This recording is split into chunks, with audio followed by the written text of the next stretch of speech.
Hoje eu vim conversar com vocês sobre o que faz um laudo de avaliação ter credibilidade. E aí, o que é que faz, hein?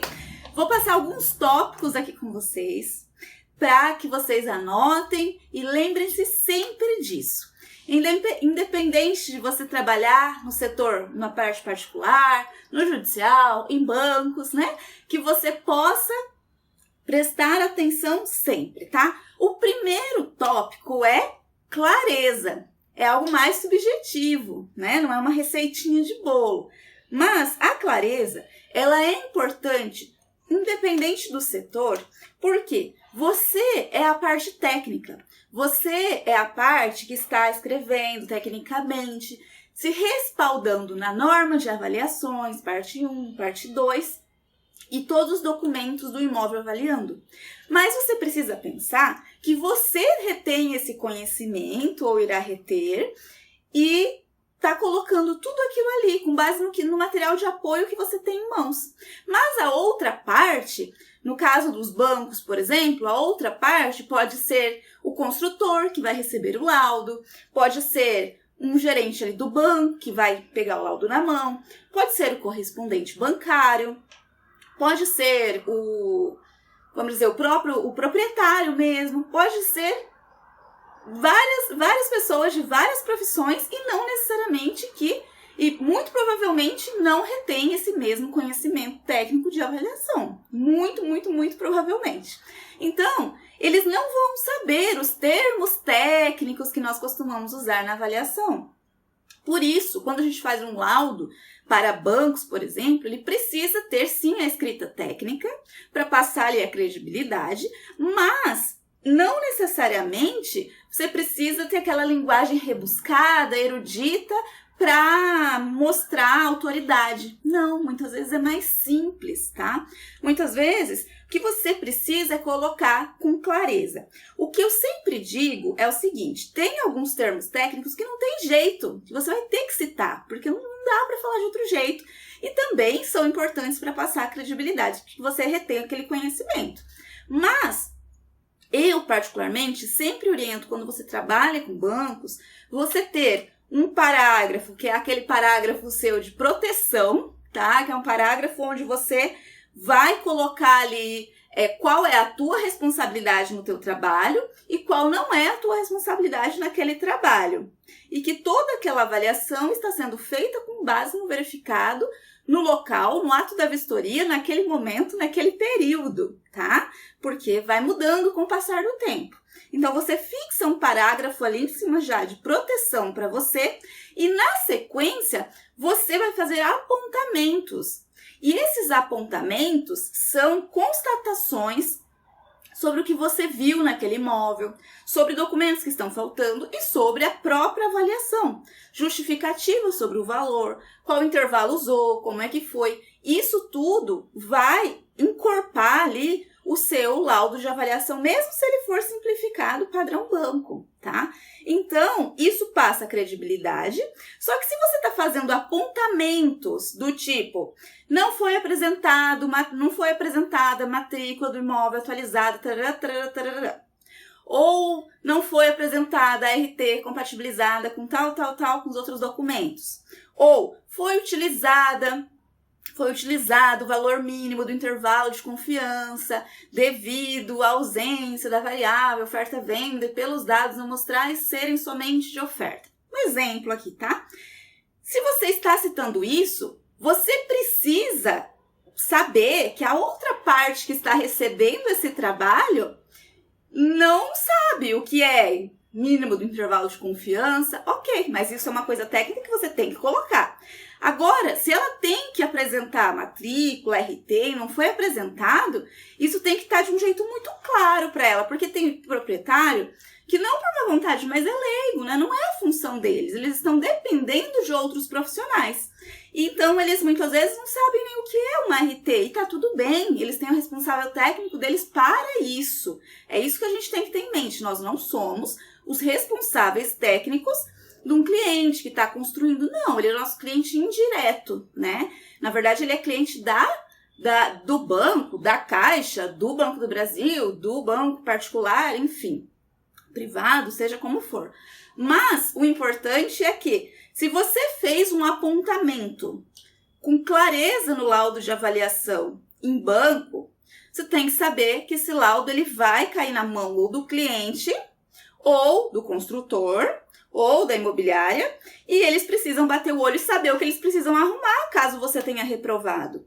Então, ele precisa olhar e falar, não foi apresentado o documento tal, então eu tenho que providenciar. Não foi apresentado tal coisa, preciso providenciar.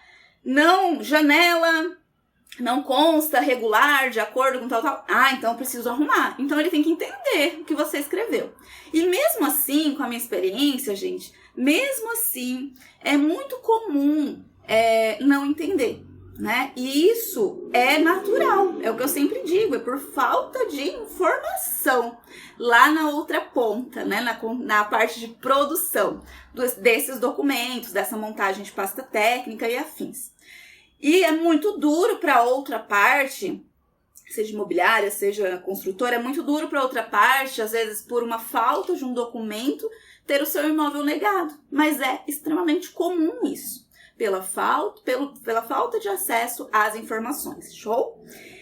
A outra coisa que eu quero que vocês tenham em mente também, ainda aqui na parte, se for um laudo para banco, vocês precisam saber também que um laudo, você nunca vai pedir coisas no laudo. Você não vai fazer um laudo de avaliação falando, deve ser apresentada tal coisa.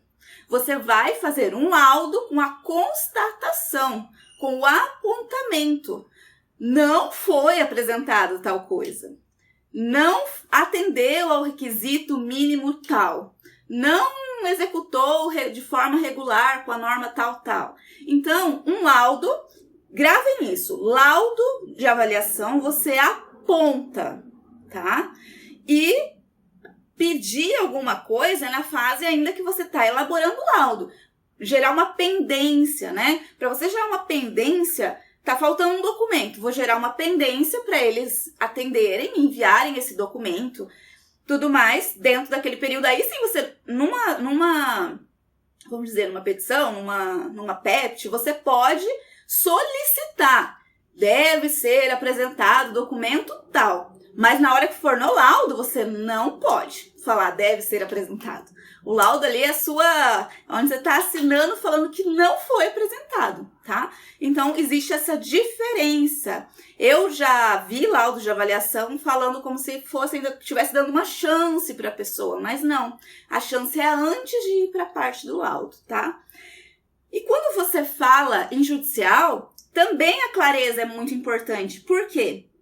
Você também, do outro lado, não está uma parte, às vezes sim, mas vamos partir do princípio que do outro lado nós temos advogados, nós temos o juiz, e ali eles vão ter um conhecimento gigante na área deles. Mas a nossa área, aquilo que nós temos domínio, precisa estar expressada de uma forma que eles consigam entender. O juiz não vai querer que você dê uma aula para ele, tá? Eu vou escrever assim um texto gigante mostrando quanto eu sei. Não, ele não quer isso. Ele vai querer resultados e fundamentações. Então, você pode usar, sim, termos técnicos, desde que sejam necessários. E se termos técnicos que possa gerar alguma dúvida, você sabe que é muito específico, você já coloca o acompanhamento do significado, a descrição daquela palavra, daquele termo, tá? Então, isso é extremamente importante ter em mente. Porque juiz tem uma pilha de trabalho, então ele vai querer olhar e vai querer já entender ali o que aconteceu, ou o responsável por aquilo já entender. Então, clareza para bancos, para judicial e para particular, mais ainda, né? Porque para particular, você vai estar entregando um documento para um cliente que não é da área da construção, né? Então, tem que estar claro e ele precisa, no mínimo, entender aquilo.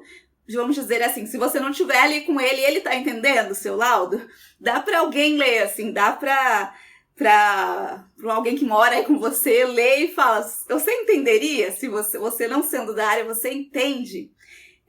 Tem um conhecido meu que eu sou fãzaça, assim, que trabalha com avaliação há muitos anos. E esses dias ao telefone ele me disse, ele falou, quando eu fazia avaliação tal, eu passava o meu laudo para minha mãe, que era professora, acho que de pedagogia, ver o meu laudo para ver se ela entendia do que eu estava falando. Mas isso era não para corrigir a parte técnica, era para perceber se estava sendo acessível aquela informação à outra parte que é leiga, tá? Consistência, segundo tópico. Consistência para evitar lacunas, aberturas para interpretações. Eu sempre falo muito sobre isso porque não é um tópico também objetivo, mas é algo indispensável para a carreira do avaliador. Porque se você não aprende antes, porque assim, é bem difícil, vamos dizer assim, alguém te dá um toque sobre isso, você aprende na marra depois. E aí é muito mais duro, porque pode te gerar prejuízos grandes. Então, consistência da sua avaliação, estar encorpada ali a fundamentação e evitar lacunas de interpretações seria evitar colocar frases muito vagas, subjetivas nas observações, que não sustentem ali, não fundamentem bem o seu laudo.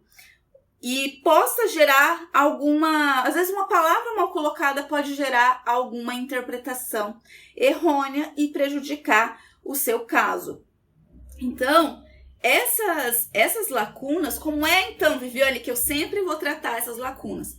Eu, particularmente, eu sempre trabalho com algumas observações gerais de lembrete, que são aquelas observações que não podem faltar nos meus laudos. Porque são observações que eu já sei que vão me proteger. Deixa salvo. Deixo, tá? Eu deixo salvo sim. Geralmente a gente tira e coloca de novo com uma capinha aí pra vocês os vídeos, tá bom? Mas eu deixo salvo sim, tá? Então, é muito importante você saber que... vamos ver aqui. Peraí, perdi aqui. Peraí. Eu sempre deixo um arquivo com várias observações que eu uso no dia a dia. Então, são observações, algumas são para me proteger, algumas são para explicar melhor ali o meu trabalho, algumas são de fundamentação e algumas justificativas elas são bem gerais, porque como a gente faz bastante...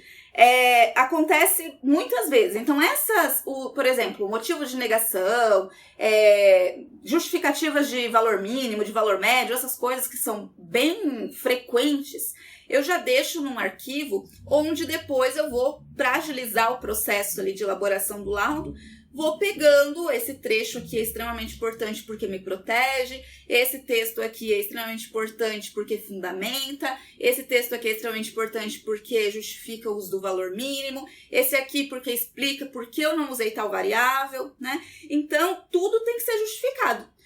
E você tem a sua melhor amiga, que é a norma de avaliação. Tudo que você fizer com base na norma de avaliação não vai ser contestado, né? Porque pode até ser, mas a sua fundamentação é muito grande. Então, a consistência e evitar as interpretações é simplesmente indispensável, tá? Seja objetivo, explique sem delongar e vá direto num ponto que você consegue justificar de acordo com os materiais que você tem em mãos. Outra coisa, você nunca vai escrever algo supondo algo.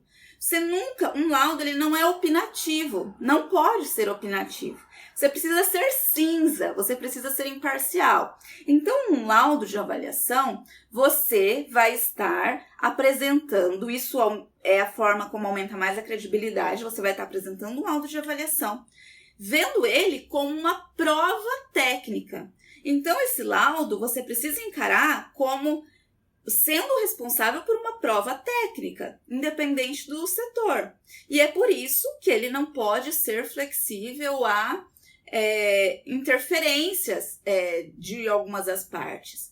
Ele vai ser imparcial. Então, ali, o que é o seu imparcial, né? Você não vai dar aquela puxadinha para cá ou aquela puxadinha para cá. Até pode acontecer de você estar sendo, né, o assistente técnico, por exemplo, de uma das partes, em casos judiciais, e está ali acontecendo a briga, né, entre os clientes, tem os dois assistentes técnicos, claro que você está contratado de uma das partes. Então, dentro da norma de avaliação, você vai fazer o seu trabalho. A norma de avaliação, ela tem as suas margens. O que você não pode fugir é dos intervalos aceitáveis dentro da norma, né? A norma, ela traz os coeficientes, ela traz intervalos de confiança, mínimo, máximo, e ali no meio a gente tem o médio, ela traz campo de arbítrio, e cada um desses nomes complicadinhos, cada um deles determina para determinar a confiabilidade, a consistência, o quão sólido e quanta credibilidade está o seu trabalho. Então, o seu trabalho, ele não deixa de ser algo tão subjetivo e ele passa a ser algo com maior precisão. 100% vai ter? Não, eu sempre falo isso. O laudo de avaliação nunca vai ser 100% aquele valor, sem variação nenhuma. Não tem como. A norma já prevê isso. Só que a norma de avaliação, ela prevê esses intervalos, essa amplitude do valor mínimo para o valor máximo, de acordo com outras questões que não é possível explicar, com questões através de situações que não é possível controlar.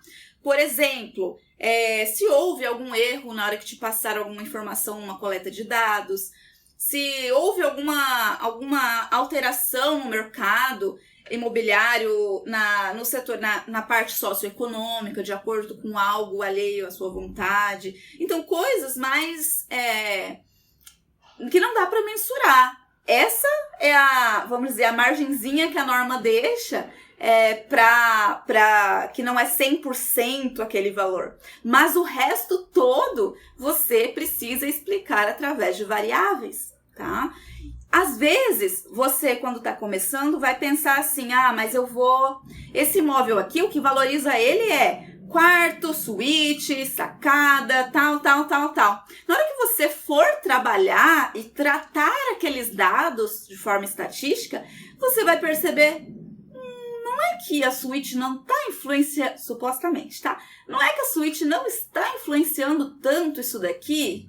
Então, você vai verificar se as suas suposições foram corretas ou não. E você vai deixando só aquilo que é verdade, de acordo com o comportamento do mercado naquele momento e de acordo com o tipo daquele imóvel, tá? Então, no final das contas, o que vai sobrar é tudo que for mais confiável possível, mais limpo de suposições possível. Isso que precisa ficar muito claro para vocês, que é técnica, é engenharia das avaliações.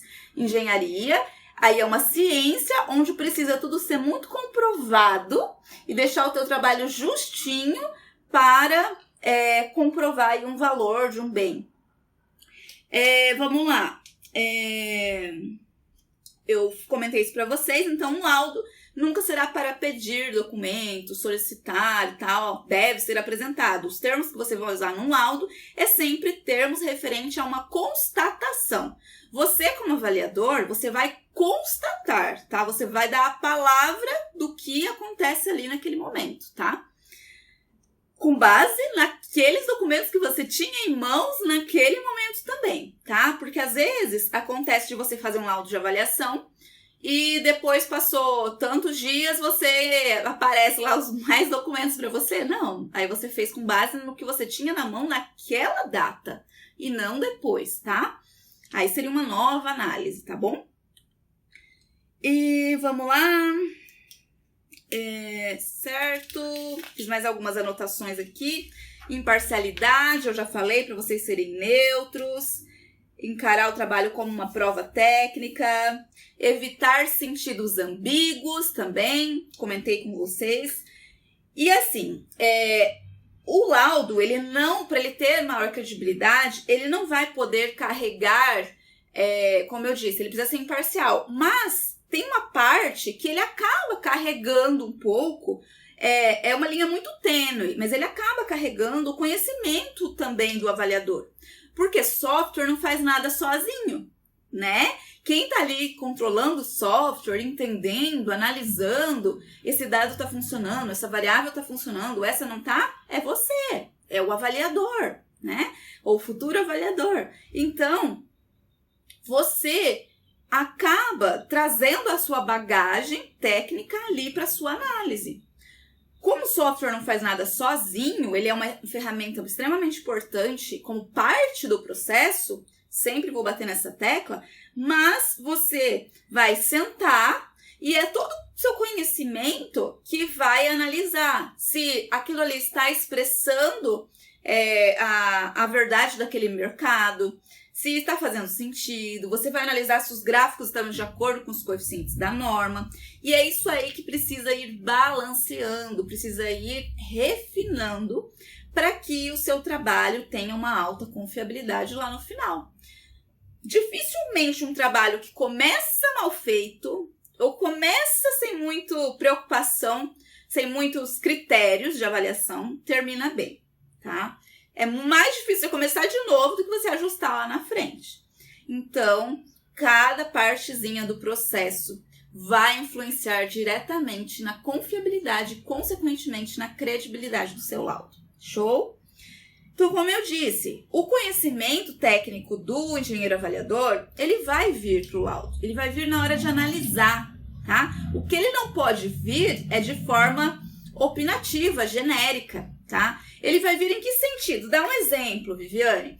Ele vai vir quando, por exemplo, você verificar, aqui tem uma conservação, esse móvel está mais depreciado, ele possui trinca, possui manchas de umidade na laje do banheiro, ali no muro e tal. Verificou algumas coisas que seriam manifestações patológicas, mas eu sempre falo para vocês ficarem com o olhar atento, porque isso pode influenciar, influencia a variável conservação do seu imóvel, avaliando, você verificou aquilo, você está tendo que fazer uma análise, né, técnica de esses danos, essas manifestações patológicas estão influenciando para que a conservação seja reduzida a tanto.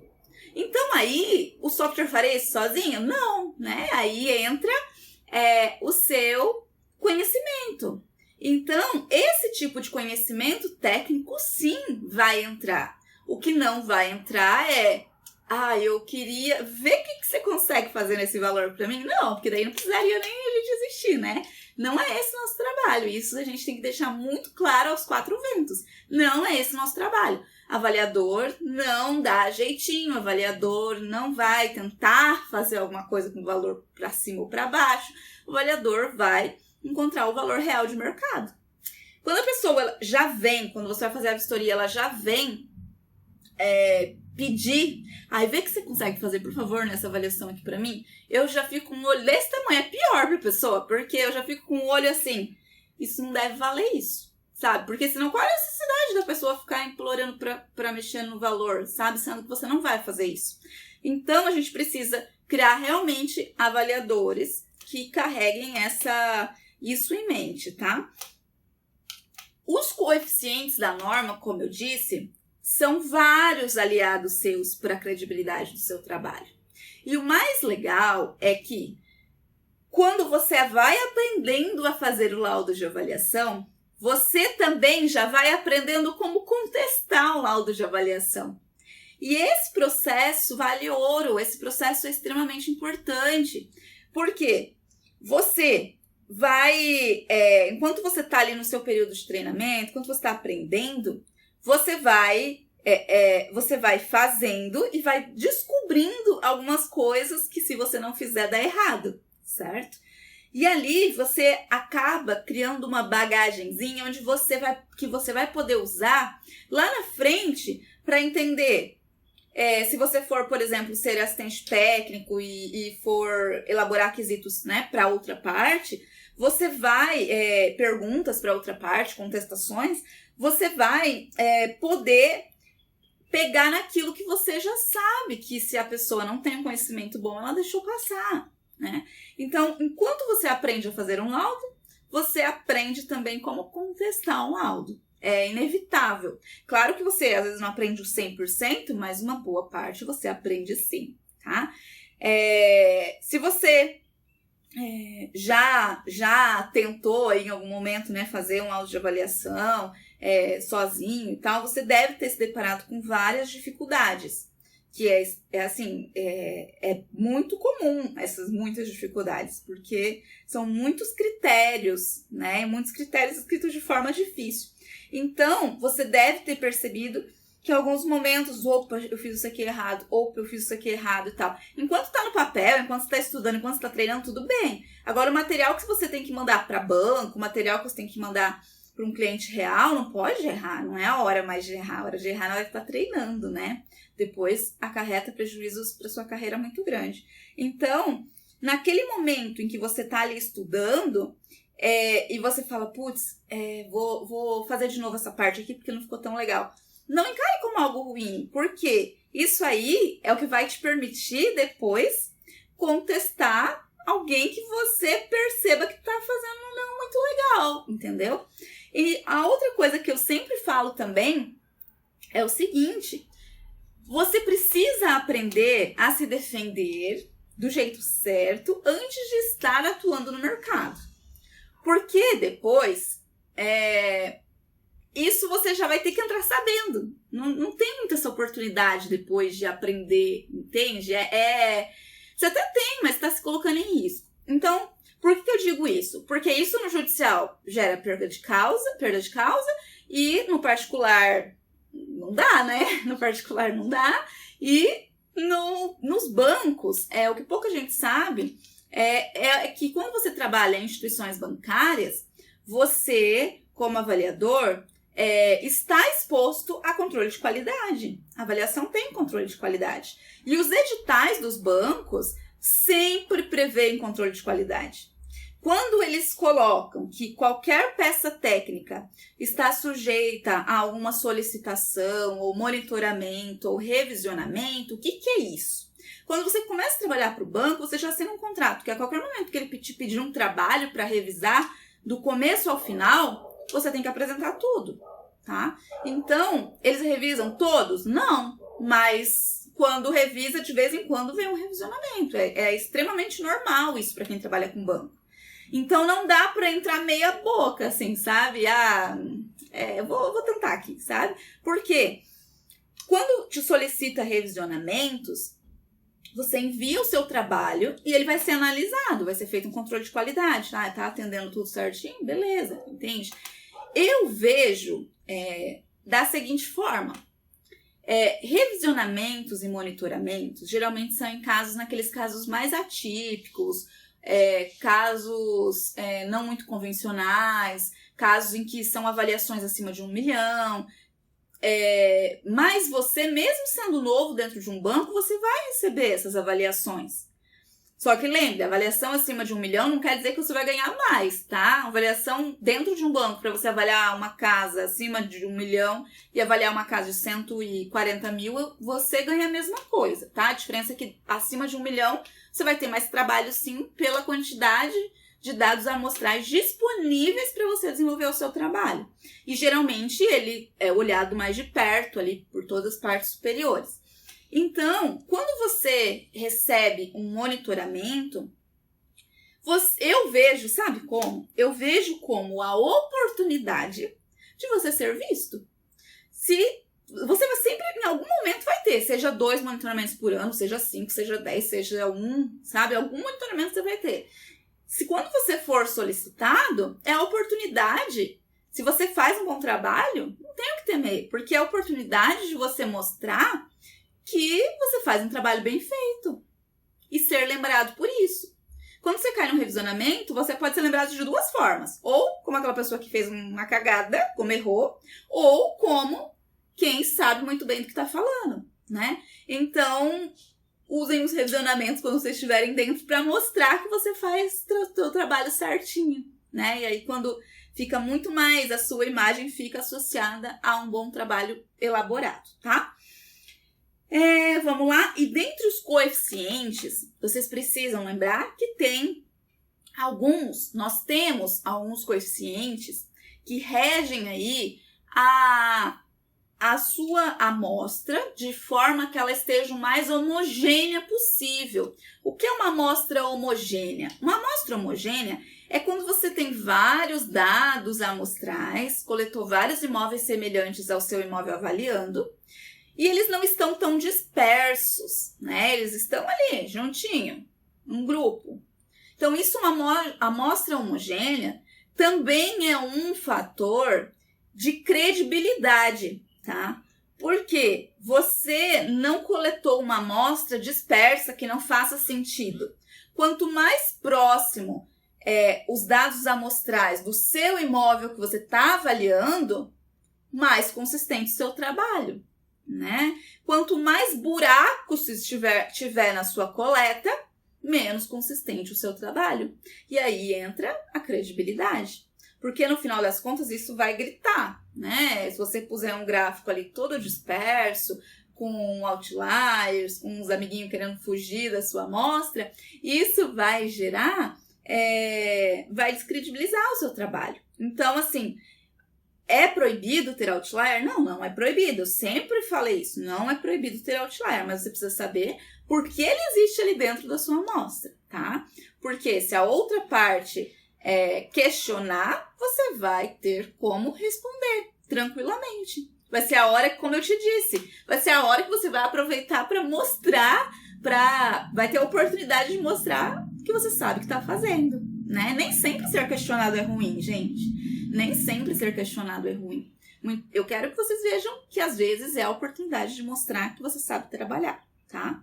E para isso, o que precisa? Saber o que está fazendo, seguir a melhor amiga norma de avaliações e saber justificar as coisas para evitar lacuna. Olá, Laura! Saudade também, gente.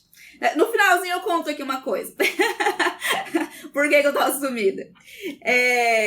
Então, eu quero que vocês se lembrem que tem isso, tem a amostra heterogênea, que é para evitar dados dispersos, né? Tem o seu intervalo de confiança, uma amplitude do mínimo para o máximo, né? Então, é importantíssimo vocês saberem que quanto menorzinha essa amplitude, maior a credibilidade aí do seu trabalho e tudo mais. Por quê?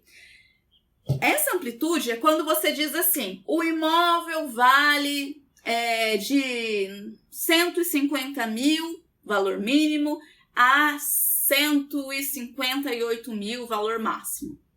Aqui a gente tem uma amplitude, do 150 para 158, certo? E temos um médio aí no meio. Mas, às vezes não tão no meio, mas tem um médio aí. Então, quanto menor for isso aqui, mais melhor para o seu trabalho, né? Agora, se você chega e diz, esse imóvel vale de 100 a 200 mil, acho que até olhando e falando, seria mais preciso que isso, né? Então, aí já fica, nossa, mas que amplitude é essa, né? Pode valer o dobro do valor? Então, assim, a amplitude, quanto menor, melhor, tá? Então, beleza? Sempre falo para vocês também que existe, além dos intervalos de confiança, um campo de arbítrio. O campo de arbítrio dentro da norma, ele é 15%, você tem o centro, e você tem 15% para um lado, 15% e 15% para o outro lado. Mas 15% daria uma amplitude muito grande, então isso é o seu limite do limite, entendeu? Então a gente, assim, nunca trabalha com o campo de arbítrio, raros os casos, em casos específicos que tem que acontecer isso, mas a gente trabalha com um intervalo de confiança que está aqui no meio, tá?